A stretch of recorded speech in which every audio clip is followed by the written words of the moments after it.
Hey Rainicorns, it's Ellie. I'm looking a little rough right now. I'm trying this thingy out. Like, I got these headbands, and since I have short hair now, I've been like trying out like different styles and stuff. Huh? Yes, Ellie. And so I was not expecting to do like a video about this topic, basically, or at least like in the general subject that I will be talking about. But it's a lot going on right now, and it's been a lot going on for a while. Just not only this year alone, 2020 has been a crazy. Stop it! Get that out of your mouth. It's been a crazy year, and right now it's May the 29th, and that date is significant. My point with that is the day of Pentecost is on Sunday. And for those of you who may not be, familiar with the day of Pentecost, I encourage you to do your research and everything. But I am a Pentecostal person. I'm from the Kojic denomination, Church of God in Christ. Even though I'm not going to say I don't care. That's not the right phrase to use. But like, it doesn't really matter where you're from. I talk to people who are from non-denominational churches, evangelical churches, whatever. Really doesn't matter. At least to me it doesn't. For other people it does matter. I don't think that's right, but no. God will deal with them and how they do things, but regardless, it's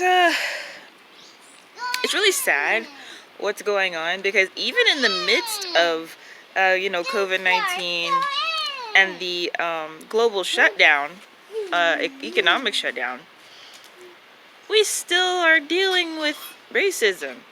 And it's just like, okay, even in directly affected by COVID-19 and everything, black people specifically, are being discriminated against for getting testing in different countries and stuff. And it was like, okay, that's all right. That doesn't make me feel good, but okay, we're just gonna forgive. Hopefully everything's okay.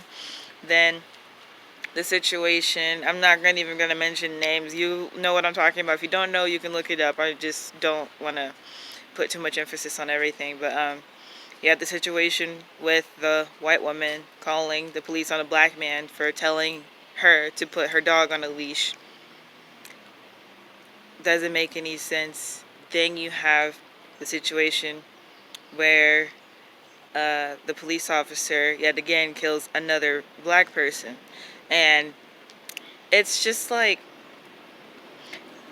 it's beyond annoying, because it's like, okay, I myself am a black mother, so my son is going to have to grow up. I don't want to see my son on the news because of something stupid. If anything is to happen to him, I want it to be his own fault. If he's the one being stupid, okay. If he's the one making the mistake and that cost him his life, okay. That's different, and it's like, all right. I don't want to see my son be affected by something that someone had it just could have not happened or stopped. There was plenty of time to stop what happened. There was plenty of people to hold accountable in the situation. And it's just like, so are we at the point where we can't say anything? Like, are other police officers just at the point where they're too chicken to say anything? Like, it's really confusing, because Veterans, was it? No, not Veterans Day, Memorial Day just passed. And, you're thinking about everybody who was in the military, armed forces, Navy, all of that stuff. And then you get to the police officers who are our daily protection.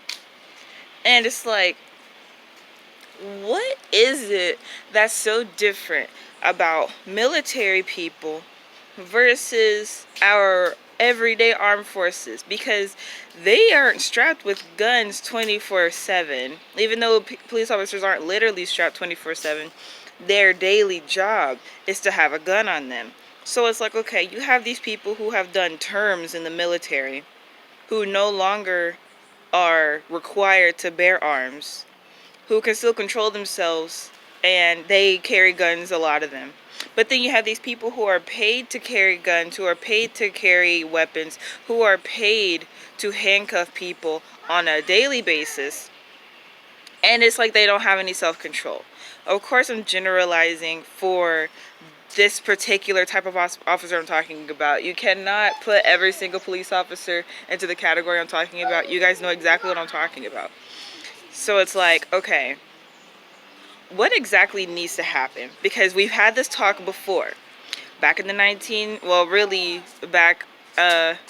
was that? Well, when the Emancipation Proclamation was signed, we had the talk then. Civil War, we had the talk then.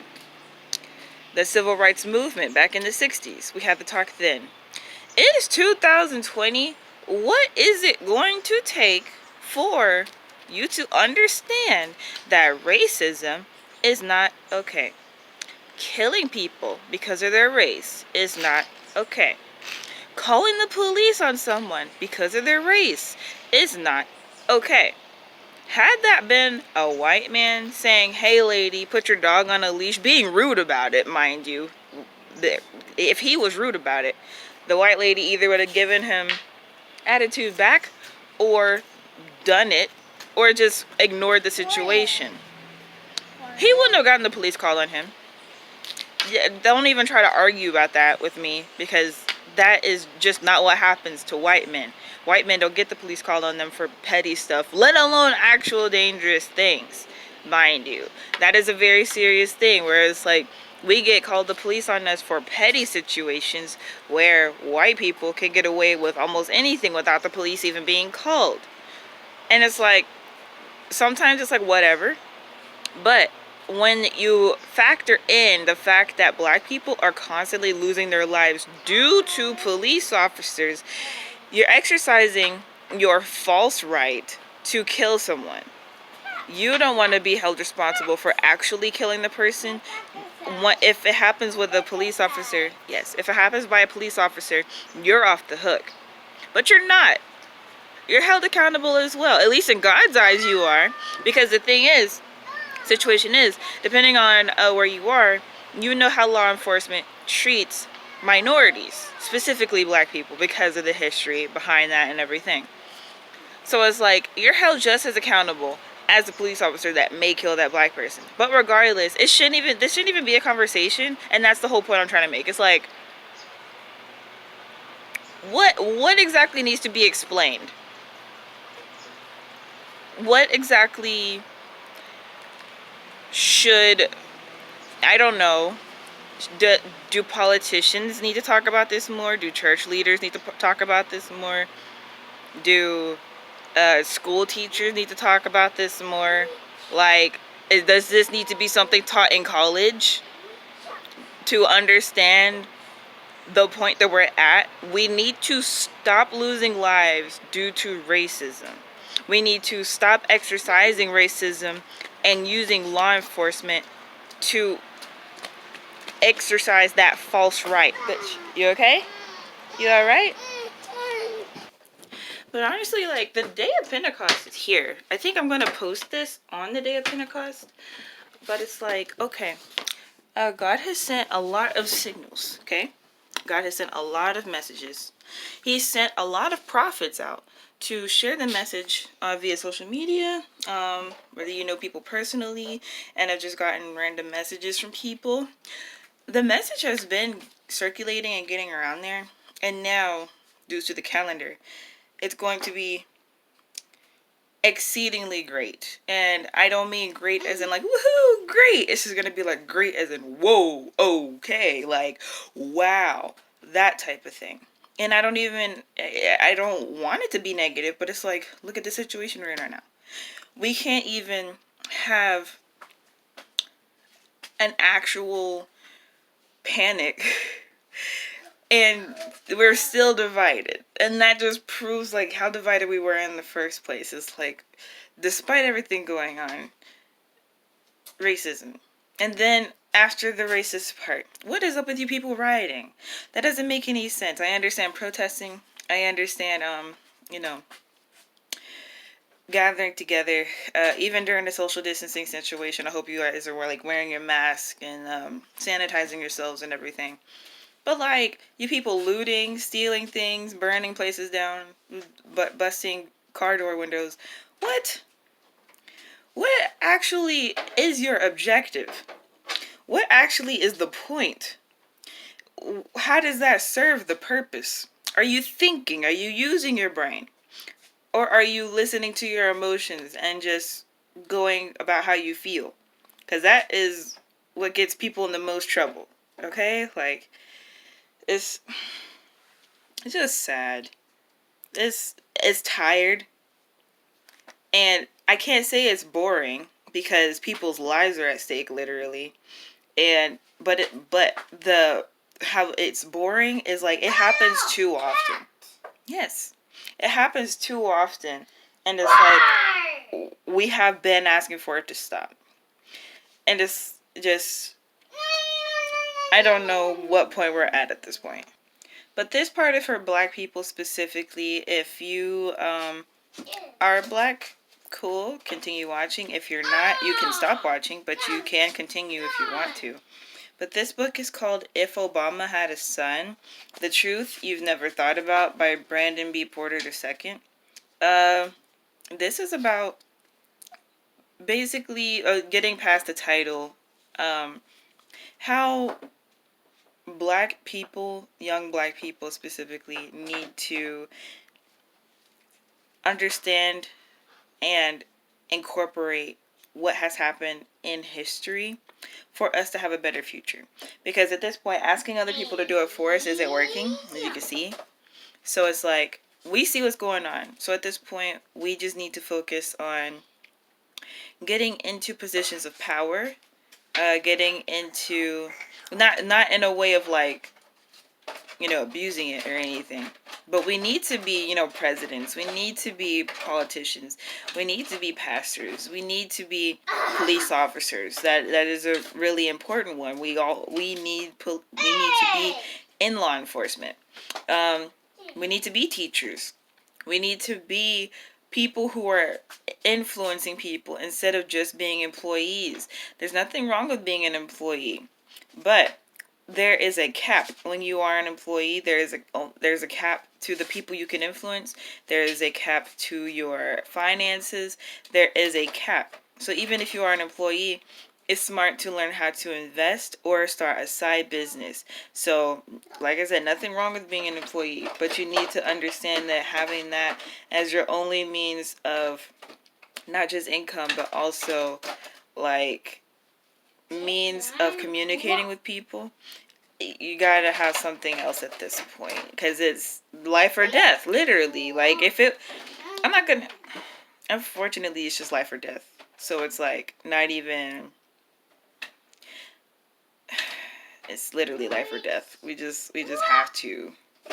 I hope this video wasn't too grim. I know this isn't my typical type of content. I usually like to joke around, say funny stuff, or provide some sort of positivity, but it's like you can only be so positive for so long and so happy and like, happy-go-lucky for so long until you just get like, I was genuinely upset yesterday when we had our Bible study.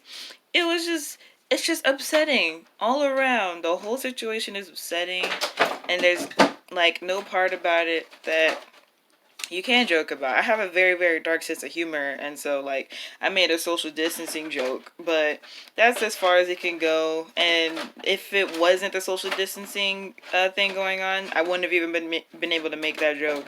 So it's just, it's tiring. It's tiring to have to think about this. So how about we not think about it by it not happening anymore? Can we just do that? Can somebody like train police officers better for cultural purposes? How about we have only black officers deal with black people just for a while, if that needs to be the situation? Like, if there is something going on in a black community, just don't send any white people. Don't send any white police officers, because that's, I don't know what it is. Well, I mean, it's racism, but like, what? What? That's as basic as I could think of an idea. Some people might say that's wrong, but it's like, you know what's wronger? Some people dying. That's I don't know, man. I hope y'all are okay, especially people who have seen the videos. I have not seen anything. I just know the news, and I'm just gonna keep it that way. I don't want to see any videos or anything. It's just too depressing. But that was just my message from a Christian aspect of it during this time. We we haven't been able to come together in our churches like usual, and I just want to share this scripture. Since we haven't been able to go to our physical churches, it's just great that we have the internet. And Hebrews 10:24-25 says, let us consider how we may spur one another on toward love and good deeds. Let us not give up meeting together, but let us encourage one another. And that again is Hebrews 10:24-25. And that was pretty much what was going on our video chat yesterday. I'm gonna go. He wants to brush my hair. But on our Bible study video call, it's just keeping together and everything. You know, churches being on live stream now. It's great. Social media, great. And it's very helpful, especially during this time. But I'm gonna go ahead and go play with this guy. I hope you guys are okay. Be blessed, man. It's getting real out here. And a door has been opened that a lot of people are going to wish hadn't even been opened. I'll get you some oatmeal. Alright, I'll be there in a second, man. And nobody can close it at this point.